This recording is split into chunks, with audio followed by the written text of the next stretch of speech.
Saya sebenarnya tadi ingin memantik ke Bang Hensa itu soal komunikasi, karena Bang Hensa kan memang pakar komunikasi gitu ya. Eh, ini serius Bang Hensa, bukan ngetes, bukan ngeledek enggak gitu.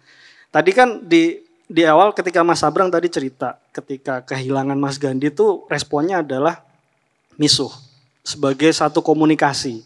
Yang hal yang sama ketika Mas Abrang cerita ketika ayahnya Mas Widi kalau nggak salah meninggal terus pulang dari kuburan langsung tim yatim piye gitu, piye rasane gitu. Artinya komunikasi yang terbentuk secara alami atau secara kultural karena pergaulan itu tadi. Tadi di awal ketika Ustaz Mustafa mengutip surat An-Nur itu ada ayat kan yudi'u walau lam tamsas hunar, bahwa dia menyala tanpa harus dipantik. Ya, menyala. Jadi itu kan tentang An-Nur itu kan tentang ayat bahwa sebuah lampu yang menyala tanpa harus dipantik. Saya coba mengkorelasikan pada sisi manusia, bahwa manusia yang unggul itu bisa kreatif, bisa inisiatif itu tanpa harus dia didorong oleh satu keadaan, bahwa bahwa dia melihat situasi harus melakukan sesuatu gitu. Hal yang sama ketika tadi kita refleksikan dengan misalkan Bang Hensa tadi ngomong tentang sepak bola, kenapa kita kalah segala macam gitu ya. Kenapa tadi Bang Hensa ngomong kok saya berani menyampaikan sesuatu tentang timnas di media sosial ya, dengan resiko akan diserang, akan dibully dan lain sebagainya. Karena menurut saya ada logik yang memang harus dibongkar gitu.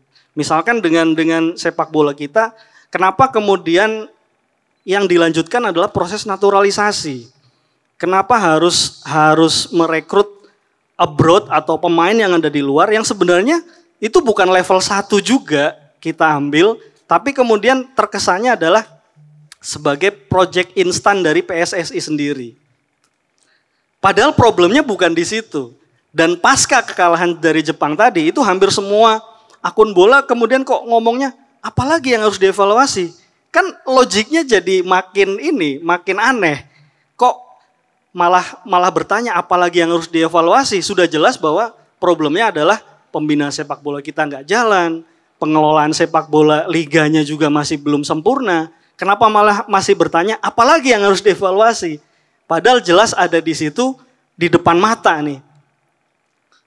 Walaupun secara faktanya kita bisa tahu bahwa memang ketua PSSI hanya berapa tahun sih, hanya berapa periode. Maka kita pun pada sudut pandang yang sederhana atau yang simpel bisa memahami bahwa memang target PSSI hanya untuk menaikkan ranking FIFA. Gimana caranya? Dengan cara yang instan. Dengan dia bertanding melawan beberapa negara yang ranking FIFA-nya di atas kita, kemudian dengan mengambil sedikit peluang, mungkin hanya menahan imbang atau mungkin sesekali ya berharap bisa menang gitu. Itu bisa menaikkan ranking FIFA. Secara otomatis target pendeknya akan tercapai gitu. Tetapi kan tadi akhirnya yang dikutip kembali ke ayat tadi, kenapa kok tidak muncul yang tadi loh Bang Hensa, menyala tanpa dipantik gitu. Kan harusnya dia tahu bahwa seharusnya nih problemnya jelas. Saya pikir komunikasi itu juga menjadi problem ketika di dunia politik juga Bang Hensa di negara ini. Mungkin ada respon Bang Hensa. Oke. Keren ya pertanyaannya.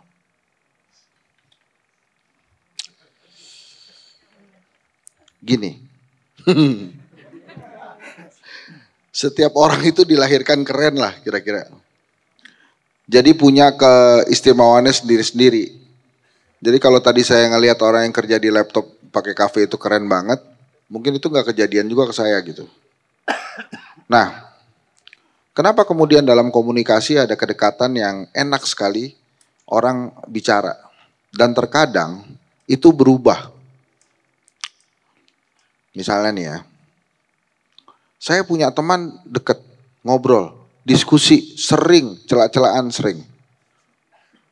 Terus baru kemarin dapat jabatan, dari kepala badan ada, jadi menteri ada, jadi wakil menteri ada, jadi kepala komisi ada, jadi ketua komisi ada. Habis itu, ngejawab WA. Terus saya harus marah gak kira-kira? Akhirnya kita harus mengerti bahwa dia posisinya bukan lagi teman yang selevel waktu itu. Dia sudah berubah, sudah naik. Jadi mungkin kalau kita mau ketemu juga mesti bikin janji sama sekretarisnya. Gak bisa kayak dulu lagi. Padahal dulu ya ngobrol aja. Saya pernah dalam posisi itu tuh teman-teman. Jadi ceritanya, saya punya geng di tempat kerjaan dulu waktu saya jadi karyawan tuh. Ini kita berlima makan siang bareng terus. Terus tiba-tiba saya naik jabatan. Gue gak diajak lagi lu makan siang itu. Kenapa? Karena pas makan siang itu pasti ngomongin atasannya kan. Lah sekarang saya jadi atasannya mereka tuh. Ya gak mungkin lah gue diajak. Nah terkadang, ini pertanyaan Mas Fahmi nih. Memang gak bisa sama terus-terusan kita terhadap seseorang. Tapi kita juga bisa terus-terusan sama ke seseorang. Manggil seenaknya. Ngobrol seenaknya. Pernah dengar gak kalau ada orang bilang, itu dia dulu tuh, wah nyontek gua terus tuh. Padahal sekarang posisinya sudah tinggi misalnya. Kan gak bisa begitu lagi. Jadi memang kalau Laswell bilang itu, kita mesti lihat kepada siapa kita bicara, di mana, waktunya kapan, dampaknya apa. Kedekatan-kedekatan akhirnya bisa membuat misalnya pada saat Mas Gandhi gak ada, Mas Abrang bisa misu-misu. Pada saat Mas Gandhi gak ada, saya dapat kabar. Pertanyaan saya yang pertama justru rumahnya di mana? Ya pas ke situ, ya nangis juga saya. Gitu. Tuh kan jadi sedih. Udah, gitu. Saya kenal Mas Gandhi mungkin gak selama Mas Tri, Mas Adi, Gus Abrang atau Ustadz Fahmi. Tapi beberapa momen bersama dia itu, oke, lu pasti dengar kalau ini, ya.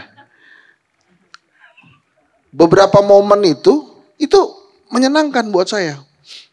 Ada waktu itu teman kita manggung di KC menyanyikan lagu Leto. Gue sama Gandhi tuh lagi berdiri nonton ya, saya sambil nyanyi-nyanyi ya. Ini bagus nih Hen, band ini nih. Coba tuh penyanyi aslinya, disuruh nyanyi. Belum tentu sebagus ini suaranya. Mas Gandhi tuh, cuek aja ngomong. Udah Mas, disuruh maju aja. Wah, pasti dia gengsi gak mau. Karena dia tahu kualitas suaranya. Ini Mas Gandhi tuh. Jadi dia bisa sekenanya aja ngomong kayak gitu tuh. Jadi kalau teman-teman ingat, Mas Gandhi itu, kalau di KC, seingat saya dia selalu ada di samping kiri.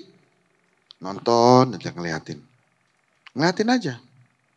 Nah kalau lagi saya belum dipanggil naik tuh saya sering ngobrol sama dia. Atau misalnya lagi musik tuh ya saya ngobrol sama dia. Kedekatan saya segitu itu.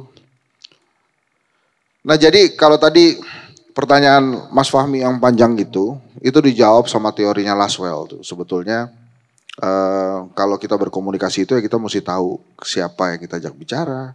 Kemudian pesan apa yang ingin kita sampaikan hingga dampaknya mau apa. Mas Abrang berani bilang tim, ya tim, apa kabar gitu. Karena mungkin gimana rasanya jadi yatim ya karena deket. Coba aja kalau orang baru kenal. Kan susah. Ya gitulah kira-kira ya teman-teman ya.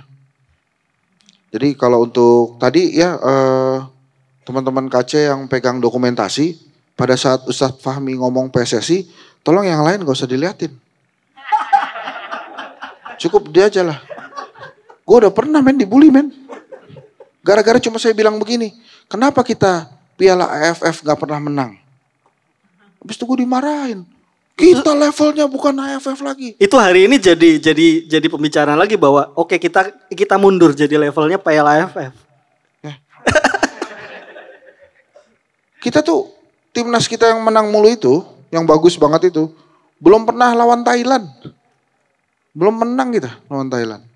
Vietnam udah beres, Malaysia beres, Singapura beres. Lawan Thailand belum pernah ketemu tuh. Itu saya dapat infonya dari Ustadz Fahmi loh. Ya, teman-teman. Nah, sudahlah. Bisa aja, bisa. Ngomongin bola tuh nggak bisa habis nanti. Terima kasih ya. Yang jelas, saya sedang kedinginan sekarang. Karena Liverpool di puncak. Terima kasih. Sorry loh yang MU. Makasih Pak Ustadz. Ustadz lagi makasih Dokter Hensa. Aku tak ngerespon sedikit. Karena ada poin penting yang sepertinya oke kalau direspon. Sorry aku ngerebut mic ini. Tadi ada beberapa tema yang keluar sepertinya ada garis merah yang kemudian bisa disampaikan. Seperti tadi kemarin, sholat terus kok gak sugih-sugih ya itu ada tentang apa namanya, seharusnya sistemnya yang dibenarkan bukan terus kemudian cari kemenangan sesaat dan seterusnya. Oke, mari kita berpikir agak kelengkapan sedikit. Tadi nyambung dengan pertanyaan itu tadi juga, gimana berpikir tentang diri dan seterusnya. Bayangkan Anda punya sebuah motor. Motor itu nggak cuma dipakai untuk menuju dari satu tempat ke tempat yang lain, tapi ada pekerjaan-pekerjaan yang kita lakukan terhadap motor, seperti ngasih oli, dandanin remnya, dipastikan ratingnya baik. Itu tidak akan membantu kita mencapai tujuan, karena tidak kita naikin motornya. Maksudnya tidak langsung membantu, tapi dia mensupport kita mencapai tujuan lebih cepat dan lebih aman. Betul ya? Jadi selalu ada dua aspek itu, yang memaintain jangka panjang, yang tidak berhenti, tidak ada goalnya. Disebut kalau di frameworknya Tiago Forte itu disebut sebagai area. Jadi sesuatu yang kita lakukan terus-menerus untuk mensupport sesuatu yang ada goalnya, ada endingnya. Nah pertanyaan saya misalnya gini, Anda rajin olahraga, itu ada goalnya atau enggak? Itu masuk area mana? Naik motor atau dandanin remnya, ratingnya, dandanin tuh. Itu kita mau keadaan apapun tetap melakukan itu. Sholat itu untuk sampai tujuan, demi mencapai tujuan atau untuk memaintain agar kita tetap sehat. Apa spiritualnya, mentalitasnya. Artinya kalau sholat terus kemudian tuntutannya adalah mencapai kaya atau lulus PNS, itu meletakkan pada hal yang salah. Itu untuk maintain kok. Kamu nggak sholat, itu akan lebih susah sampai ke sebuah tempat. Bukan karena keajaiban dibantu Tuhan atau tidak, nggak gitu ya. Karena sholat itu menjaga satu hal, konsistensi dalam kehidupan kita. Ada satu hal yang kita lakukan terus-menerus. Itu grounding namanya. Itu secara psikologi jelas, itu menggrounding kita pada sesuatu yang harus kita lakukan keadaan apapun. Stabil itu grounding. Itu efek psikologinya lumayan signifikan, sehingga membuat kita mencapai sebuah tempat burnout-nya jauh lebih lambat. Itu memaintain. Ada utilitariannya juga. Sepak bola juga gitu. Oke, sistem itu untuk memaintain. Terus menang atau kalah itu tujuan. Dua-duanya penting kalau kita ngomong pada konteks apa guna sepak bola di Indonesia. Sepak bola itu, saya pernah sama Simbah tuh gini. Simbah ngomong, Brang, aku mambengi wirid orang mandek sampai isu. Ngopo? Main Indonesia menang. Weh, ngopo ya urusane? Indonesia kira duwe bahan kebahagiaan sedikit pun. Menang bal-balan yang masuk ya ora oleh karo Gusti Allah. Lihat objektifnya. Ini bukan lagi urusan menang dengan baik dan benar, karena bukan urusan sepak bolanya. Ini urusan memberi obat pada bangsa iki lho, wis duwe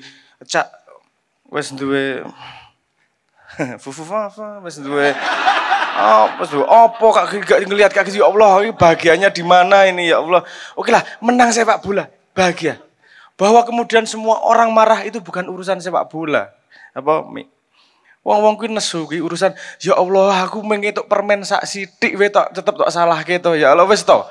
Biarkan itu menjadi kemah-kemah permen manis sebentar. Oke lah, itu mungkin tidak ideal, tidak dengan cara yang paling baiknya seperti apa. Ya, kita masih punya masalah dengan maintain.